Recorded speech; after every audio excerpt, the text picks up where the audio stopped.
Hi, welcome to Meeple's Lair. I'm Daryl. Today we're going to be playing Era Medieval Age from Eggert Spiele and designed by Matt Leacock.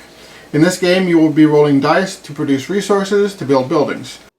Let's start by taking a look at our player board. The bottom and predominant part of the board is called your domain. That is where you will be building during the game. I have placed everything that you will be starting the game with in that area. In the upper right is your farm. To the right are the 3 longhouses. Each longhouse you have also provides you with 1 yellow peasant die. In the center is the keep. That is the only required placement of your buildings at the start of the game. This keep does go in the center of the domain, and it provides you with 1 noble die, which is gray. On the left are your 3 4-length walls, and in a solo player game you also start with 3 scorched areas, which are in the upper left of the domain.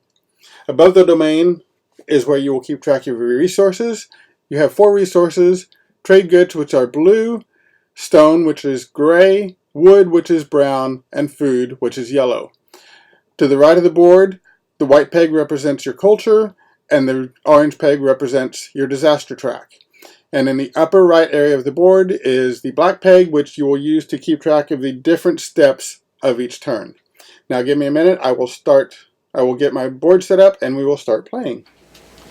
Now that my board is set up, I'm ready to play. A solo player game plays over 8 rounds. I'm going to be using these stones to keep track of which rounds we're on. Also, I'm not going to go over all the rules to begin with. I will explain things as I go so you can get a general overview of how the game is played. In a solo player game, you also have an imaginary opponent that will be rolling 2 noble dice and a peasant die after you finish your roll. And I will explain how what goes along with that at the end of the game, or when the time is appropriate.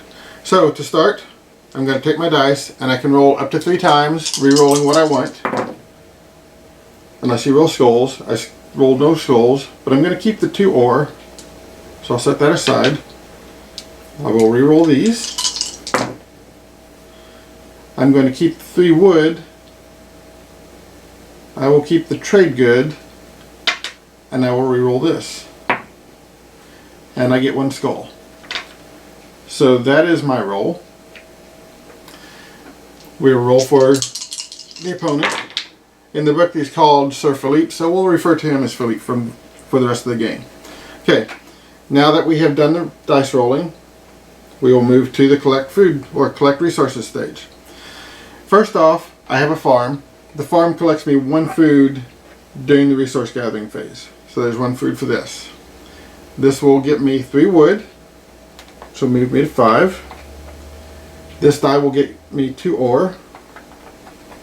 This die gets me 1 trade good, and this die gives me another wood. In addition, it also has 1 hammer, which gives me 1 build action for the turn. We move to the feed section. So every round you have to feed every die. I have 4 dice. I have 4 food, so I'm able to feed all of my dice. If I could not, I would move the disaster track up 1 point. Again, that's negative points during the end of the game. You do not want to do that if at all possible. Now we go to the disaster track. Depending on your dice roll, you may roll 1 or more skulls. I have 1 skull. That causes a brigand's attack in the disasters, and that will cost me either 1 point or 1 resource.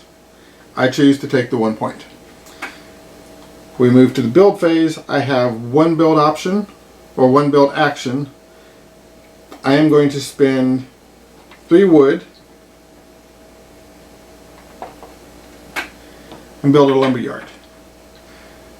Lumberyards are good because they will give you 2 wood during the collect action. I have finished all of my builds. Going to move down to the extort phase. During the extort phase, all players compare their noble die. Any player that has more swords than another player may extort a resource from that player unless the player has defense. I have no swords. Philippe has 2 swords and 4 defense. His defense doesn't matter because I have no swords. He has 2 swords, so he can extort a good from me. Philippe will take, in preference, trade goods or wood and food. Since I have a trade good, he will take my trade good. That is the end of a round. I will return the peg to the top of the board, and we will start the second round. I'm going to roll. Skulls have to be kept, unless you have other dice that will let you change things, which at the moment I do not. So there's another skull. And I will reroll both these dice. Okay. Roll for Sir Philippe. That's very bad for me. So, this die will allow me to get 3 food, in addition to the 1 food I get from my farm, so there's 4. I will get 2 lumber from my lumber mill. I will also get 2 lumber from the skulls.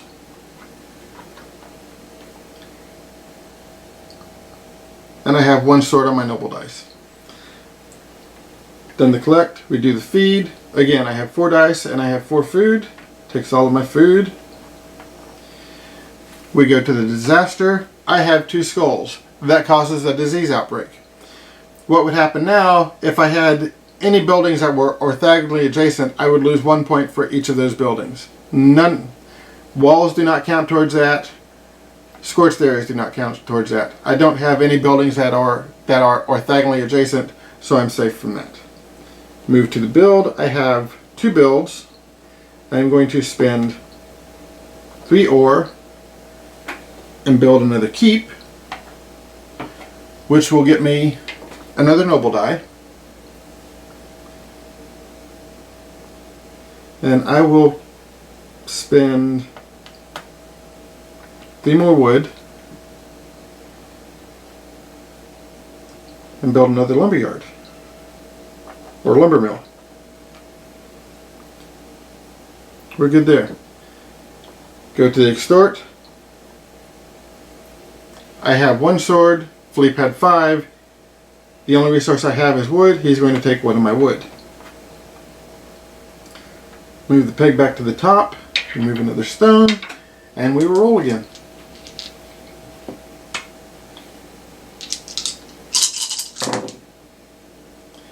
I will keep the food. I will keep the ore. I will keep the defense. I hope that's enough. I will keep the build, and I have to keep the skull. Roll for Philippe.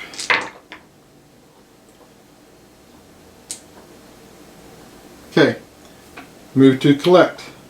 I will collect 4 wood from my lumber mills, which will move me to 7. I will collect 1 food from my farm. I will collect 3 food from that die, which will take me to 4. I will collect 2 ore. That is defense, and the skull also has 2 trade goods, so I will collect 2 trade goods. Move to the feed. I have 5 dice and 4 food, so I will lose 1 point on the disaster track. Move to the skulls. I have 1 skull, which is another brigand's attack, which will also cost me a point. Move to the build. I have 2 build actions. So, let's look at my options. I'm going to spend 1 trade good, 2 ore, and 4 wood, and build a monastery, which I will place right there. Monasteries have special abilities. We will get to that at the beginning of the next turn. Now we move to the extort phase. I have 4 defense. Philippe has 8 defense. Nobody has swords. Nothing happens. Move the peg back to the top and move on to the 3rd round. I will roll. I will keep the food. I will keep the 2 build.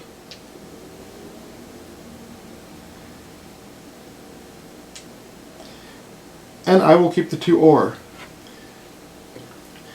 The monastery will allow me to set 1 of my dice after my first roll. I am going to take that and set that to 2 trade goods.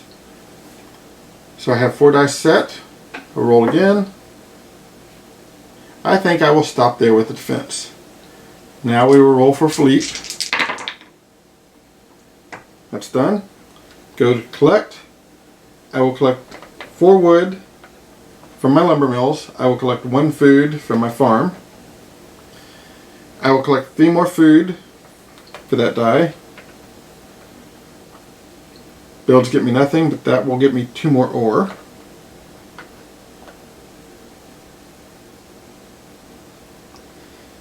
I get 2 more trade goods. And then I have 4 defense. Move to feed. Once again, 5 dice for food. Move down 1 on the disaster track. I have 1 skull, 1 more point on the disaster track. I now have 2 builds.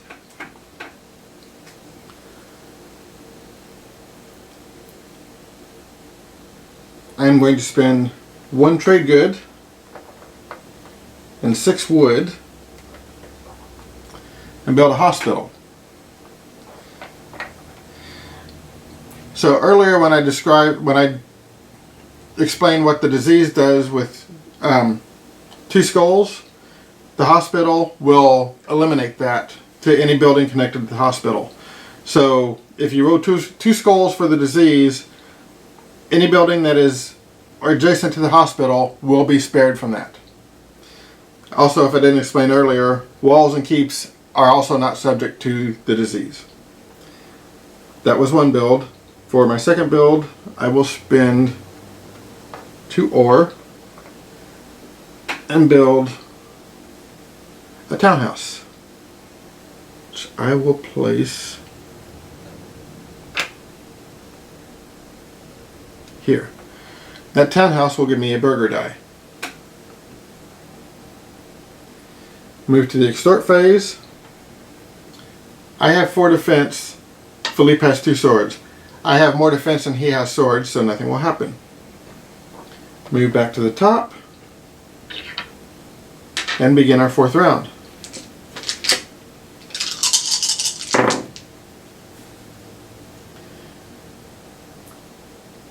I am going to start off with 2 skulls. Let's set this skull. Yes, the monastery will allow me to reset a skull die. So I will reset that to food. I'm going to keep the trade goods. I will re-roll the rest, especially since I don't need the wood. Alright, there's 2 ore, 2 build. I will keep the 4 defense. And I'm not going to take the chance, I'm going to keep that trade good. Roll for Philippe. Okay, move to the collect. I collect 4 wood from my lumber mills. I will collect 1 food from my farm. I will collect 3 more food from my dice, or from my die. I will collect 2 more trade goods from my skull die. I will collect 2 ore. And I will collect 1 more trade good. Move to feed. 4 food. 6 dice. Lose 2 points. Have 1 skull. Once more brigands attack. Lose another point. Move to build. I have 2 builds.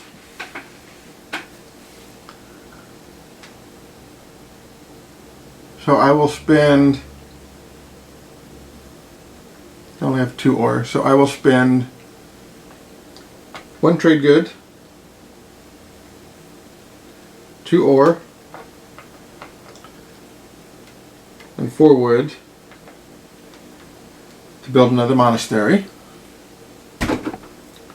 which I will place here. Yep, I will place here.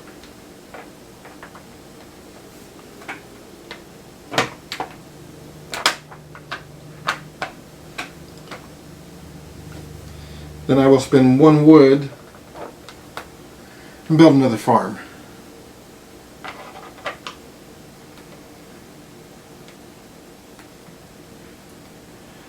Those are my 2 builds. Move to extort. Philippe has 1 sword, I have 4 defense, nothing happens.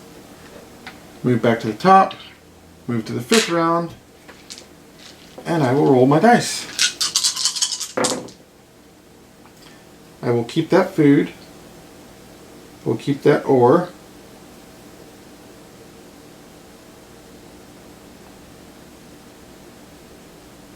I will set that to 2 builds and re-roll these dice. 2.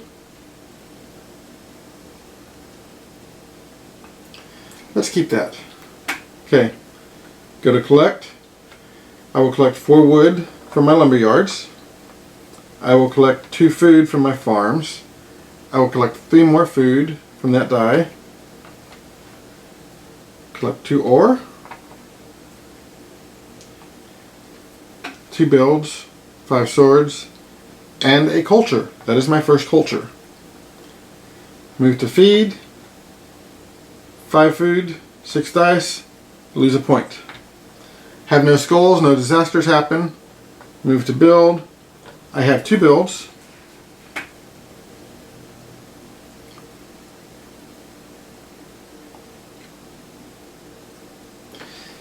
I'm going to use both those builds for walls. Walls come in various lengths from 2 to 6. Regardless of the length, it takes 1 ore to build a wall. I am spending 2 ore for 2 walls. So I will put a 5 wall here,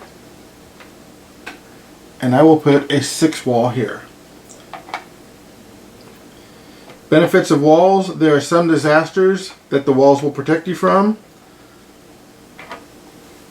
Let's reset these. Let's go this way.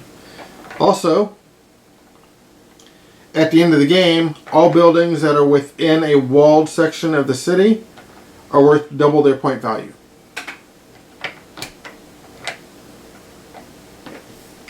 Those are my 2 builds. We go to extort. Now, Philippe has 4 defense. I have 5 swords. I have more swords than he has defense, so that allows me to extort 1 resource from the dice that he rolled. He rolled ore, so I will steal an ore from him.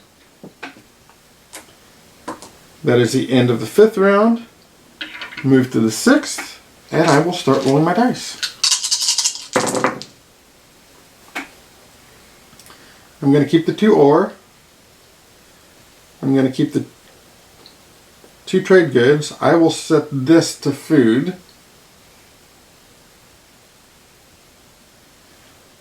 And I will re-roll the rest of these dice. I think I will go with food this time.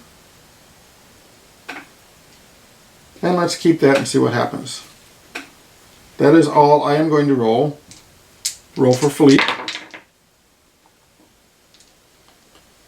Okay. Go to collect. I collect 4 wood from my lumber mills. I collect 2 food from my farms. I will collect 6 more food from my dice. I will collect 2 trade goods, 2 ore, and I am good. Now we go to feed. I have 8 food and 6 dice. I'm set. Go to disaster. I have no skulls, nothing happens. Now, go to build. I have no hammers, so regardless of the number of resources I have, I cannot build anything. Go to extort. I have 3 swords and 4 defense. Philippe has 4 defense, or 4 swords. Since my defense matches his swords, he can't extort anything from me. So, that is the end of the round. And now we will proceed to the final round. I'm going to roll dice, and I'm going to need a lot of builds. Alright, so I can set 2 dice.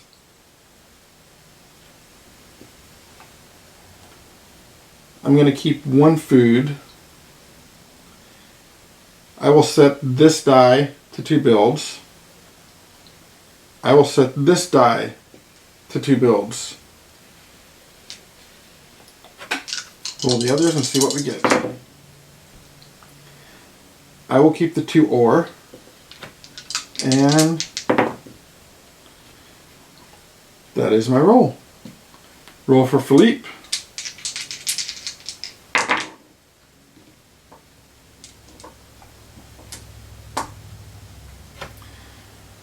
Alright. Go to collect. I'm full on wood, so I can't collect from my lumber mills. I collect 2 food from my farms. This will give me 3 more food.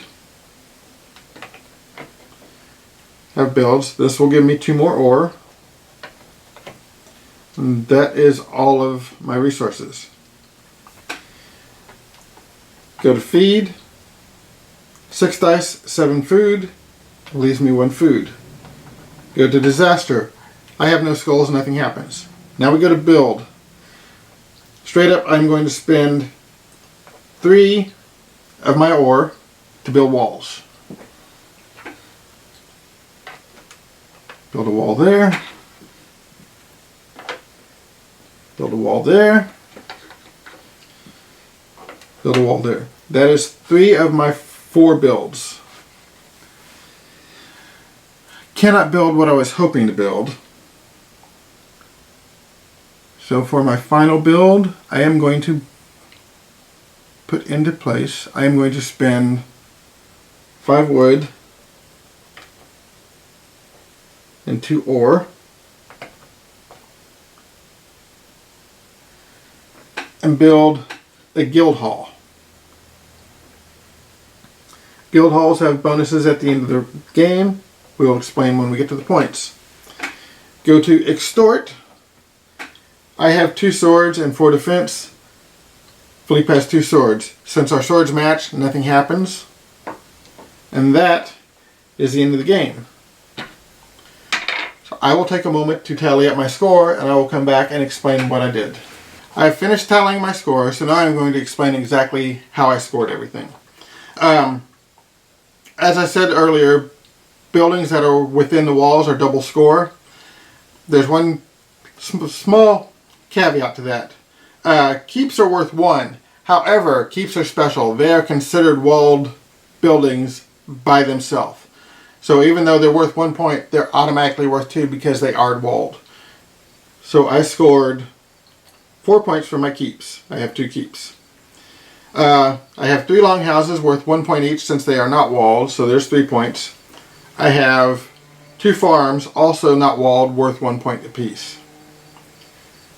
I have a townhouse, which is worth 1.2 within the walls. I have no churches, so I don't score those. I already went over my farms. Lumber mills are worth 2 points each. I have 4 points of lumber mills within the walls. Those are 8 points. Hospitals worth 3 points. 6 points since it's within a wall. Monasteries are 4 points each. I have 2, which is 8. 16 since they are walled. I did not build any markets. I have a guild hall worth 3 points. 6 points within the wall. I do not have universities. Those are 4-point buildings. And I do not have a cathedral. Those are 5-point buildings. Since I don't have a market, I don't get a market bonus. I will explain that briefly. If I did have a market and I had placed it here, the market would have given me 2 points.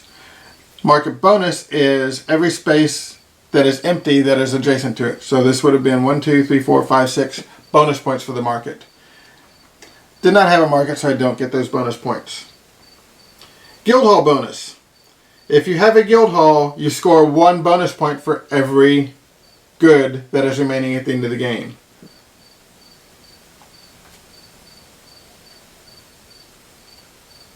I had 6 trade goods, 3 wood, and 1 food, so that gave me a 10-point bonus at the end of the game. Universities give you a bonus for your culture. I don't have a university, so I do not get that bonus. And if I built a cathedral, that gives me a bonus for every die that I have. So a cathedral would have given me the 5 points for the cathedral if it had been in the walls worth 10, and then a 6-point bonus at the end of the game for the dice. I scored 1 for my culture. In a solo player game, if you score any culture, you get the culture bonus, which is 5 points. In a multiplayer game, whoever has the most culture scores the bonus. And if there are ties, both players score. Also completed a walled area. So there's a most walled area bonus for 10 points. Again, in a multiplayer game, ties, whoever has the most scores it, ties both score. So that gave me a subtotal of 73. I lost 9 points for my disaster, so my final score was 64. There's a nice little chart in the back of the instructions that gives you kind of a rank on how you scored. At 64, not very good. I'm still a peasant. So that is Era. Again, designed by Matt Leacock and from Eggert Spiele. For Meeple's Lair, I'm Daryl Hobbs, and I thank you for watching. Hi, this is Daryl. Thanks for watching. If you like what you saw, please hit the like button below. Feel free to leave comments, but don't be too harsh. This is my first video. You can also find Meeple's Lair on Instagram, Facebook, and Twitter. And please keep an eye on this channel for future videos. Again, thanks for watching.